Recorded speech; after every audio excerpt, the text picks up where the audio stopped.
What's happening, dogs? Mr. Allen here with some graphing in Polar. We got r equals 7 cosine of 6 theta for this one. And the first thing I like to do in graphing in Polar is find out what type of graph am I working with. This one is a rose. How did I know that? Well, first off, there's no summer difference out in front, which is indicative of a limousin or cardioid, right?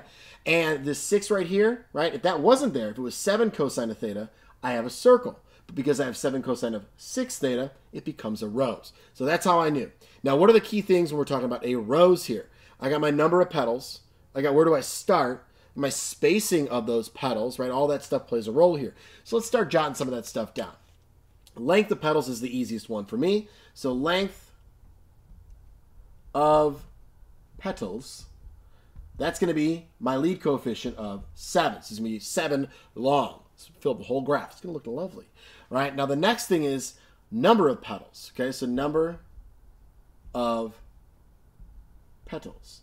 Well, because that is an even number in there, that's 6, we got to double that, it becomes 12. If it was an odd number like 5, it would just be 5. If it was an odd number like 8, or sorry, 8. If it was an odd number like 9, it would just be 9.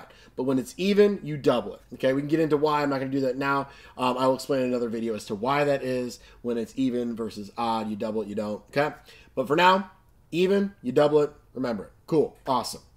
And then the next thing is, where do I start? Start is at 0. Okay. For cosine, you start with 0. For sine, you would start at pi over 2, but because you're going to have multiple petals, whatever, you're going to divide that pi over 2 to figure out your starting point. I show that in other videos when we're dealing with sine. This one we're talking cosine, starting at 0. Last thing here, spacing. So what's my spacing going to be?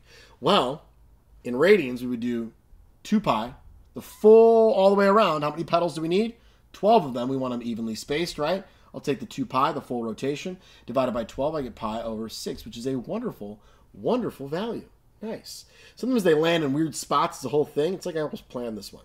You could also do 360 divided by 12. That's going to be 30, right? That's pi over 6. We'll keep it in radians since I have radians here. Sometimes I like degrees if they're in weird spots to kind of see where it goes. And degrees just make a little more sense intuitively as far as moving numbers and stuff. But I think we'll be able to do this one here in radians.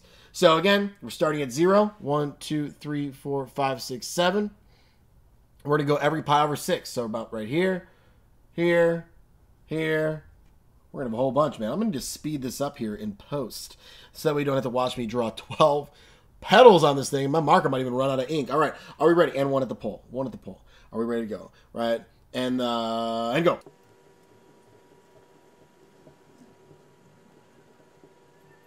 Voila. We have 1, 2, 3, 4, 5, 6, 7, 8, 9, 10, 11, 12. I should double check that before I made them all, right? But 12 petals spaced every pi over 6 with a 7 length here, 7 radius, whatever the units might be. That's wonderful. It's a beautiful rose right there. It's a whole lot of petals. It looks more like a kind of like a dandelion type of thing, right? Or a daisy, maybe. I don't know. Anyways, there we go, guys. That's it for this one. Cool. Math.